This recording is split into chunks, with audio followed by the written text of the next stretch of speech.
La batalla cultural. Educación y conocimiento, dos caras de una misma moneda. Hola, bienvenidos a un nuevo encuentro de la batalla cultural. Educación y conocimientos, dos caras de una misma moneda. Hoy vamos a mostrarte las notas que tenemos en la radio con el padre Gerardo Echavarren acerca de la obra del Opus Dei. Todo esto y más lo vamos a compartir ahora. He conocido la obra del Opus Dei y he conocido, ¿sí?, lo grandioso que es San José María Escrivá de Balaguer. Y tengo un amigo, y he conocido un amigo que es doctor en filosofía, que es tan sencillo, este padre, que me dijo: Gustavo, no hables más de lo normal, basta, presentame así simple. Bueno, simplemente el padre Gerardo con nosotros. Muy buenos días, padre querido. Buenos días, Gustavo y Mariela. Buen día, padre. Muy contento de estar acá con ustedes en este programa de la mañana. Hablemos de la vida, un poco del Opus Dei, de la obra. Sí, de la obra. del Opus Dei, que significa obra de Dios. Pero antes de entrar directamente en el Opus Dei, obra de Dios, hay que contextualizarlo en la historia de la redención, la historia de la salvación. La historia de la salvación es la historia del hombre que se había apartado de Dios, y después Dios toma la iniciativa de recuperarlo al hombre.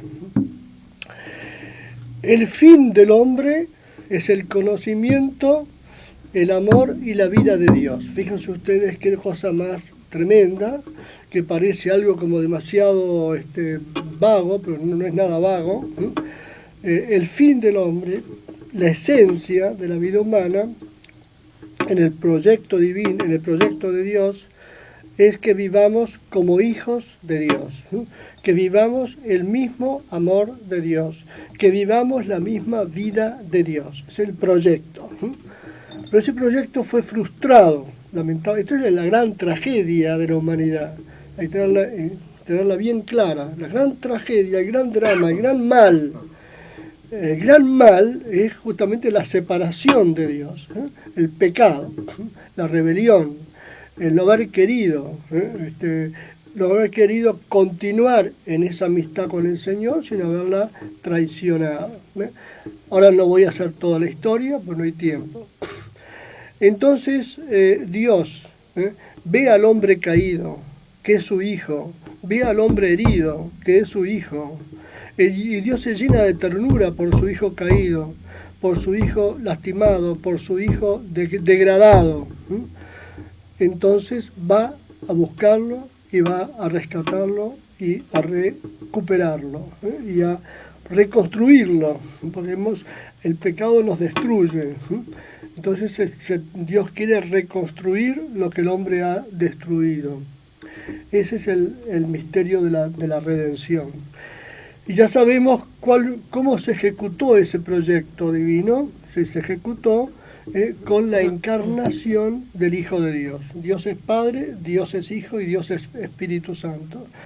Pero luego, a lo largo de estos 2000 años, donde ya el cristianismo se ha extendido, se ha propagado, y podemos decir genéricamente que el Occidente, Europa y América, han sido cristianos, pero ese cristianismo no tenía la vitalidad, la garra, la conciencia, la incidencia que tenía en los primeros cristianos. Entonces, ¿qué quiere Dios? Dios quiere que el cristianismo vuelva a ser lo que tiene que ser, que vuelva a ser lo que tiene que ser. Bueno, dentro de este contexto está el Opus Dei. El fundador del Opus Dei es San José María Escrivá de Balaguer. ¿Quién era San José María Escrivá de Balaguer? Era un jovencito, un hombre que nació en un pueblo del norte de España, de la región de Aragón. Se llamaba Barbastro el pueblo, La mamá, una señora de clase media o clase media un poco alta. El papá era un comerciante que tenía un emprendimiento comercial bastante importante dentro de la ciudad. Bueno, tuvo una hermana mayor que él, después viene él, y después tiene otras hermanas más pequeñas que fueron muriendo, pero voy a ser breve porque si no... Bueno, entonces, él, no te voy a ser corto, la familia tuvo un desfalco, muchos sufrimientos, pero siempre llevados con alegría, con mucho espíritu cristiano. Y él cuando tenía 16 años, notaba, él nunca pensó ser sacerdote, jamás, no se le pasaba por la cabeza, que quería ser arquitecto. Cuando tenía 16 años empezó a sentir la llamada de Dios, una llamada de Dios, muy fuerte, que Dios lo llamaba para algo grande, y él no sabía qué era. Ahí empezó a orar, empezó a sacrificarse más, empezó a hacer más apostolado con los amigos y compañeros, etcétera, pero no sabía qué es lo que Dios quería de él. Bueno, empezó a rezar intensamente y al final decidió ser sacerdote. Nunca había imaginado, ni quería ser sacerdote, pero en ese momento dijo, bueno, si yo tengo que realizar algo al servicio de Dios, algo grande, me parece que siendo sacerdote podré realizarlo mejor. Es un sacerdocio un poco especial, ¿no? O enfocado de un modo especial. Y finalmente se ordena, el papá le dijo, bueno, me impacta que quieras ser sacerdote, nunca me lo habías dicho y además me duele, pero yo te voy a dejar libre. Pero te pido una cosa, además de estudiar para sacerdote, estudió una carrera universitaria y él cumplió. Él estudió para sacerdote y también fue a la facultad en Zaragoza y se recibió de abogado y sacerdote. Bueno, después se traslada a Madrid y en Madrid, un día concreto, el 2 de octubre de 1928, mientras hacía unos ejercicios espirituales, Dios le mostró así, con una luz impresionante, una luz avasalladora, diríamos, un poco como le pasó a San Pablo cuando encontró a Jesús en el camino de Damasco, una luz que lo derribó. Bueno, él vio el Opus Dei, vio la santidad, cristianos luchando por ser santos en la entraña misma de la sociedad, en la entraña de la sociedad. Cristianos que quieren ser Cristos, que quieren ser santos, sin dejar la vida común, la vida corriente, sin dejar ninguna actividad humana honesta, planificando como la sal y como la luz y como el fermento, decía Jesús, el fermento de la vida cristiana en medio de todas las realidades y circunstancias de la vida concreta. Eso fue lo que lo vio. Entonces, el Opus Dei es esencialmente una espiritualidad de corte laical, son laicos, la mayoría.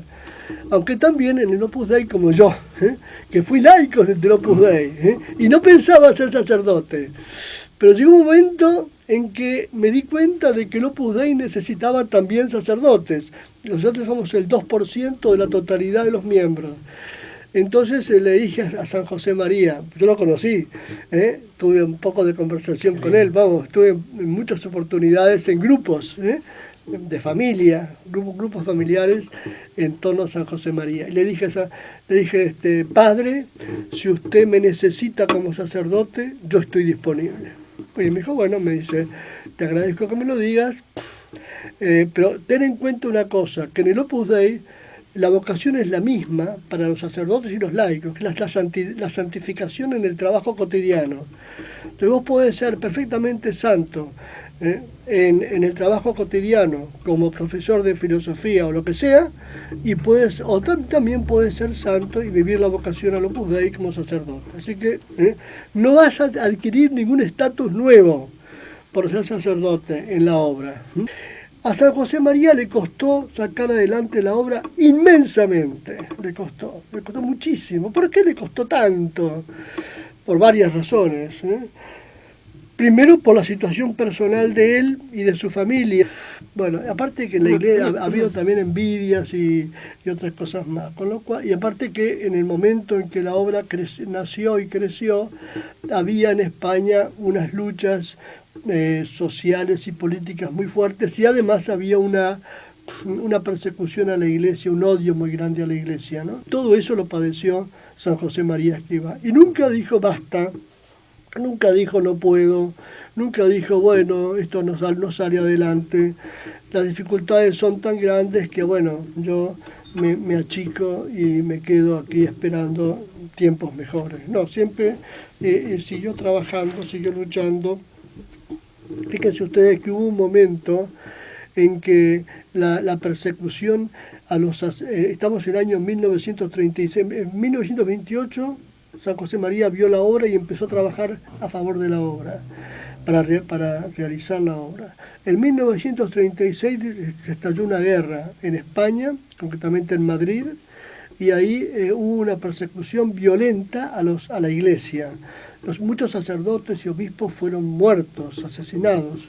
Y San José María tuvo que en un momento determinado refugiarse en diversos lugares para no ser detectado, porque si lo detectaban lo mataban.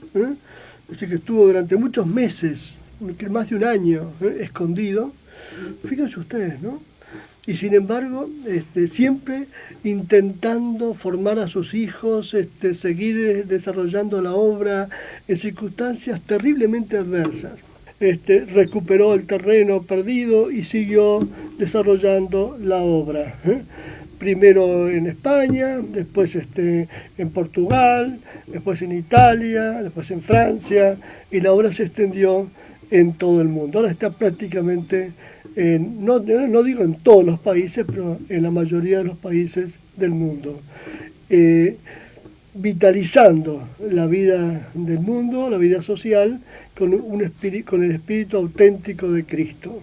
Bueno, ya voy cerrando. Yo quisiera, si se quieren comunicar, ¿cómo se comunican? Si quieren quiero saber más de la obra. Bueno, en Buenos Aires hay una oficina de prensa. Una página para que... Una página, pero claro, se busca en internet. Se pone opusdei.org, creo que se pone, y ahí buscan la oficina de prensa. Perfecto. Que está en Buenos Aires. Perfecto. Bueno, si no, marca mi número, 381-6675-218, ¿sí? Me mandan un mensajito, me interesó, lo para llevar. Bueno, yo te voy a invitar, un día te voy a acercar a la obra. Gracias, Padre. Y una bendición, ¿puede ser una bendición? Gracias, Padre Gerardo. La bendición de Dios Todopoderoso, Padre, Hijo y Espíritu Santo, descienda sobre ustedes y permanezca para siempre.